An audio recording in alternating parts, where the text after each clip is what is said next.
प्रिय छात्र छात्राओं, आज हम अपने बीए पार्ट सेकंड के दूसरे पेपर भारतीय संस्कृति के प्रमुख आधार के अंतर्गत साहित्य एवं संस्कृति में कालिदास के बारे में बात करेंगे। प्राचीन भारतीय इतिहास के अंदर प्राचीन काल में कालिदास के समकक्ष कोई भी बड़ा साहित्यकार नहीं हुआ है। कालिदास संस्कृत भाषा के प्रसिद्ध विद्वान व लेखक थे और सही मायने में साहित्यकार थे, जिन्होंने उस समय की प्रत्येक विधाओं के अंदर रचना कर्म किया था। उन्होंने नाटक, महाकाव्य, खंडकाव्य, गीति काव्य आदि की रचना की और इन महाकाव्यों को इतना उच्च कोटि का माना जाता है, कालिदास की रचना कर्म को इतना श्रेष्ठ माना जाता है कि कालिदास को भारत या संस्कृत भाषा का शेक्सपियर माना जाता है। कालिदास संस्कृत भाषा के महान कवि और नाटककार थे। उन्होंने अपनी रचनाओं में भारतीय जीवन और दर्शन के विविध रूप और मूल तत्वों को प्रस्तुत किया। कालिदास की विशिष्टता थी कि उन्होंने राष्ट्र की समग्र राष्ट्रीय चेतना को स्वर दिया, इसीलिए कुछ विद्वान उन्हें राष्ट्रीय कवि की उपाधि तक देते हैं। कालिदास की रचनाओं में अभिज्ञान शाकुंतलम विश्व प्रसिद्ध रचना है। यह वह रचना है जिसका यूरोपीय भाषाओं में भी अनुवाद हुआ है। इसे पूरे विश्व साहित्य में अग्रणी रचना माना जाता है। मेघदूतम कालिदास की कवि की कल्पना शक्ति और अभिव्यंजना शक्ति का सर्वोत्कृष्ट उदाहरण है।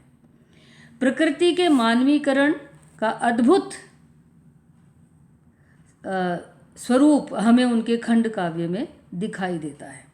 कालिदास वैदर्भी रीति के कवि हैं और इसके अनुसार उन्होंने अलंकार युक्त सरल किंतु मधुर भाषा का प्रयोग किया है। और कालिदास के अंतर्गत कालिदास ने जो अलंकारों का प्रयोग किया है, उसमें उपमा अलंकार को विशिष्ट रूप से प्रयोग किया है। इसीलिए कालिदास के लिए कहा भी जाता है उपमा कालिदासस्य उपमा, यानी प्रकृति का जो अद्वितीय वर्णन और विशेष वर्णन उनके द्वारा उपमाओं के रूप में किया गया है, वह इतना सुंदर है कि उपमा अलंकार को कालिदास के पर्याय के रूप में माना जाता है। साहित्य में औदार्य गुण के प्रति कालिदास का विशेष प्रेम है और उन्होंने अपने श्रृंगार रस प्रधान साहित्य में भी आदर्शवादी परंपरा और नैतिक मूल्यों का समुचित ध्यान रखा है। कालिदास जहाँ अपनी रचनाओं के लिए इतने अधिक प्रसिद्ध हैं, वहाँ कालिदास के काल को लेकर इतिहासकारों और विद्वानों में मतभेद है। कुछ इतिहासकार उन्हें द्वितीय शताब्दी ईसा पूर्व का मानते हैं, तो कुछ इतिहासकार उन्हें प्रथम शताब्दी ईसा पूर्व का मानते हैं। कुछ इतिहासकार उन्हें तीसरी शताब्दी का मानते हैं, कुछ इतिहासकार चौथी शताब्दी का, तो कुछ उन्हें 5वीं और 6ठी शताब्दी के पूर्वार्ध का मानते हैं।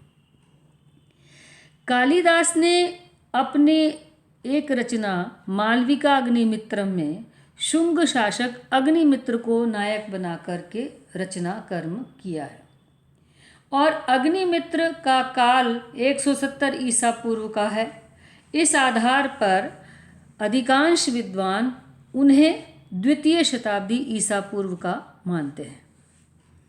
और छठी शताब्दी में बाणभट्ट ने अपनी रचना हर्षचरित में कालिदास का उल्लेख किया है और इसी काल में पुलकेशिन द्वितीय की ऐहोल प्रशस्ति में भी कालिदास का जिक्र हुआ है, जिससे यह माना जाता है कि छठी शताब्दी के बाद कालिदास नहीं हुए हैं। जो इतिहासकार कालिदास को चौथी शताब्दी ईसा पूर्व का मानते हैं, उनका यह मानना है कि क्योंकि कालिदास ने मेघदूतम में उज्जैनी को आधार माना है और उज्जैनी की प्रशंसा के अंतर्गत बहुत कुछ लिखा है। तो उज्जैनी गुप्तों की राजधानी थी, अतः कालिदास गुप्त वंश के समय के हैं। प्रोफेसर कीथ कहते हैं कि गुप्त शासक चंद्रगुप्त विक्रमादित्य और उनके उत्तराधिकारी कुमारगुप्त के समय में कालिदास ने अपनी रचनाएं लिखी हैं और उनका काल ही स्वर्णयुग माना जाता है। और चंद्रगुप्त द्वितीय ने ही विक्रमादित्य की उपाधि ली थी और विक्रमादित्य का उल्लेख कालिदास ने अपनी रचनाओं में किया है, इसलिए कालिदास का काल 4वीं शताब्दी माना जाना चाहिए। किंतु इतिहासकार इसका विरोध करते हुए कहते हैं कि कालिदास ने शुंग राजाओं को छोड़कर अपनी रचनाओं में किसी भी साम्राज्य या आश्रयदाता का उल्लेख नहीं किया है। कालिदास ने किसी गुप्त शासक का उल्लेख नहीं किया है।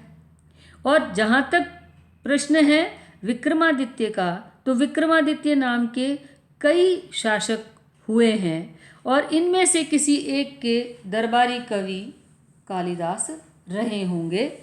तो अधिकांश इतिहासकार इस बात को मानते हैं कि कालिदास शुंगकालीन थे, यानी कि 2री शताब्दी के समय के थे। अग्निमित्र, जो मालविका अग्निमित्र का नायक है, वो कोई बहुत प्रसिद्ध राजा नहीं था। और मेघदूतम में एक प्रसिद्ध राजा की राजधानी का उल्लेख किया है, जिससे भी यही माना जाता है कि कालिदास अग्निमित्र के समकालीन है। यह स्पष्ट है कि कालिदास का उत्कर्ष अग्निमित्र के बाद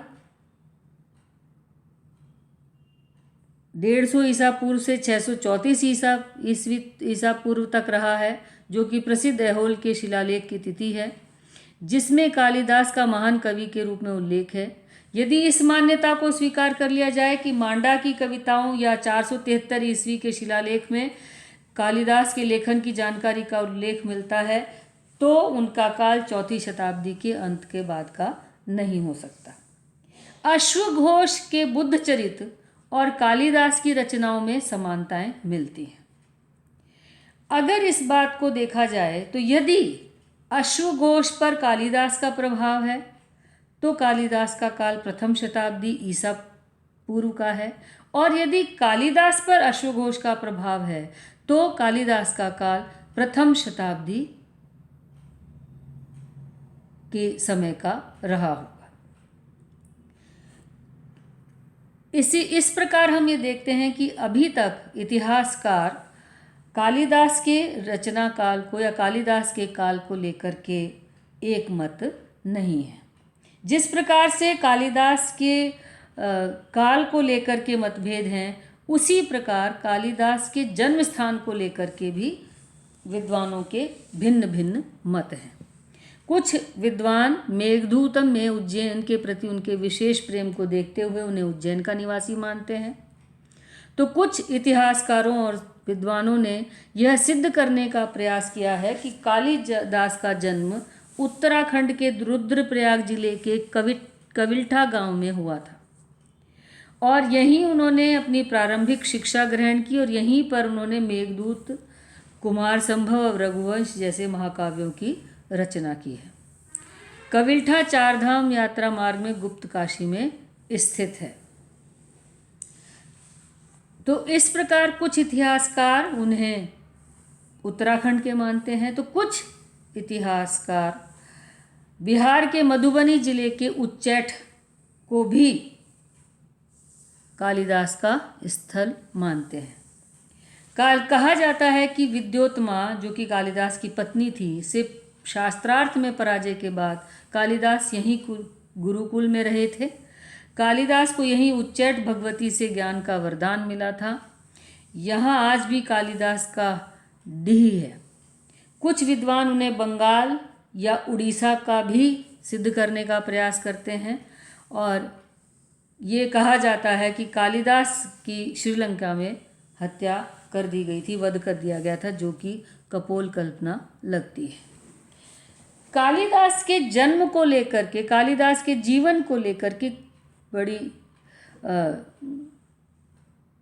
कथाएं और किंवदंतियाँ, बड़ी सरस कथाएं और किंवदंतियाँ प्रचलित हैं। कालिदास के लिए माना जाता है जो उनके लिए कथा है, वो कथा यह है कि आगे चल कर के कालिदास विक्रमादित्य के दरबार के दरबारी हुए, नवरत्नों में से एक बने। लेकिन कालिदास प्रारंभिक जीवन में बिल्कुल अनपढ़ और मूर्ख थे, लेकिन शारीरिक रूप से बहुत ही सुदर्शन थे।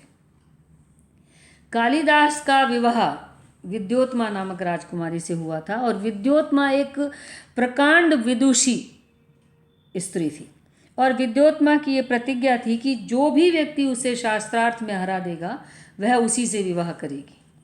और उससे विवाह, क्योंकि वह बहुत सुंदर भी थी और राजकुमारी थी, तो उससे विवाह करने के बहुत प्रतिभागी थे, लेकिन कोई भी व्यक्ति विद्योत्मा को शास्त्रार्थ में पराजित नहीं कर पाया।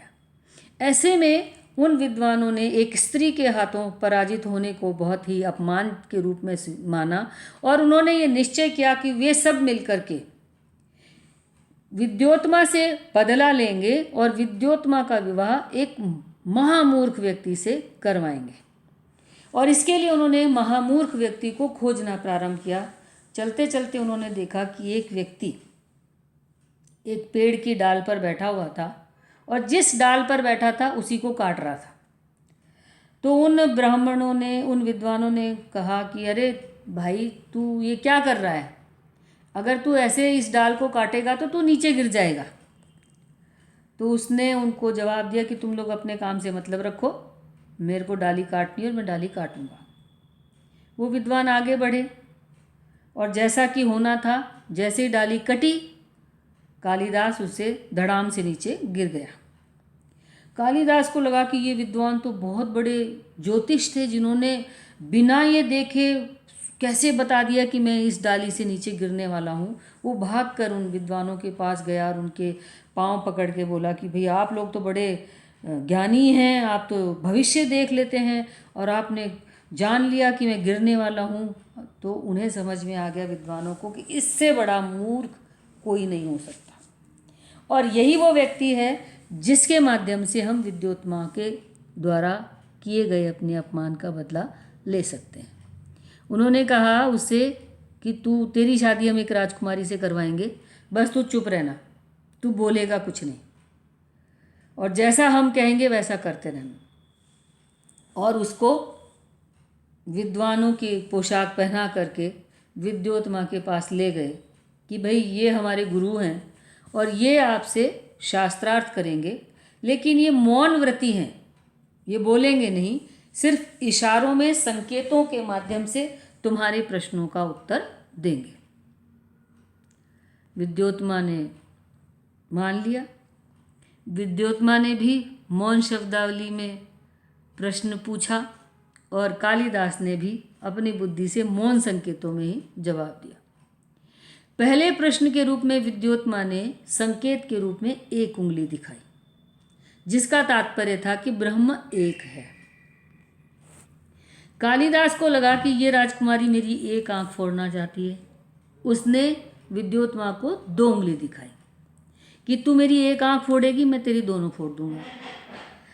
जो विद्वान थे, कपटी विद्वान, उन्होंने इसकी व्याख्या की कि राजकुमारी, आपने कहा एक तत्व है ब्रह्म, किंतु हमारे गुरु ये कह रहे हैं कि ब्रह्म एक तत्व तो है, लेकिन जगत के बिना, यानी दूसरे तत्व के बिना उसे न जाना जा सकता है, ना पहचाना जा सकता है, और ना ही ब्रह्म को सिद्ध किया जा सकता है।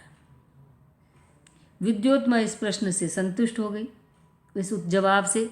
अब विद्योत्मा ने दूसरे प्रश्न के रूप में खुला हाथ दिखाया कि ये जो जीवन है, ये जो सृष्टि है, ये पंच तत्वों से मिलकर के बनी है, यानी कि पृथ्वी, जल, आकाश, वायु एवं अग्नि, और ये पांचों अलग अलग तत्व हैं, एक दूसरे के साथ नहीं है।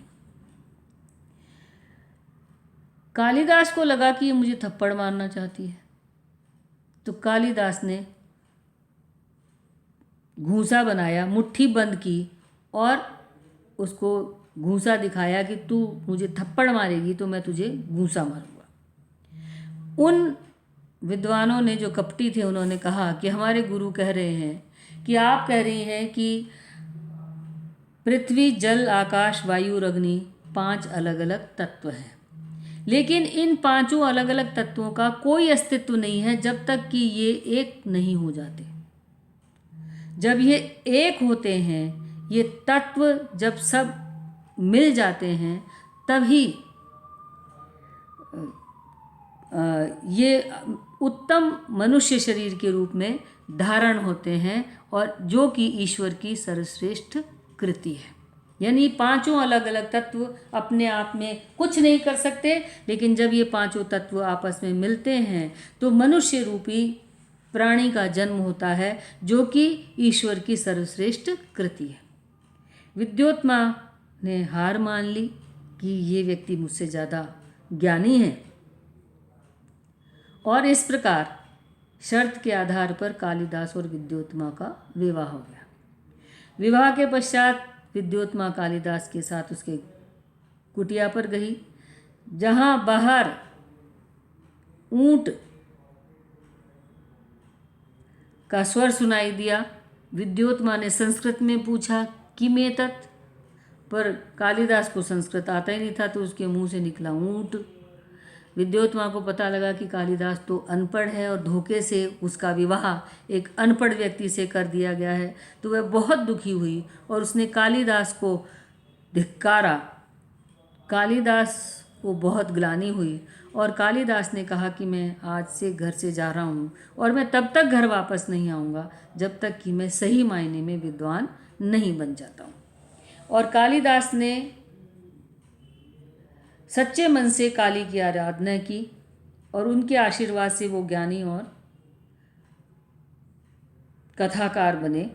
और ज्ञान प्राप्ति के बाद वे घर लौटे और उन्होंने संस्कृत भाषा के अंदर अपनी पत्नी को आवाज़ दी, और इस प्रकार कालिदास के ज्ञान से विद्योत्मा अत्यंत प्रभावित हुई। और यहाँ यह भी कथा में माना जाता है कि कालिदास ने अपनी पत्नी विद्योत्मा को ही अपना पथ प्रदर्शक गुरु माना, क्योंकि वो ये मानते हैं कि यदि विद्योत्मा उन्हें नहीं मिलती और विद्योत्मा उन्हें नहीं धिक्कारती तो वे ज्ञान की प्राप्ति नहीं कर पाते। इस प्रकार कालिदास की जीवन की कथा बहुत ही रोचक है। कालिदास ने कौन कौन सी रचनाएं लिखी और उन रचनाओं का भारतीय इतिहास पर और संस्कृति पर क्या प्रभाव पड़ा, यह हम देखेंगे अपने अगले लेक्चर में।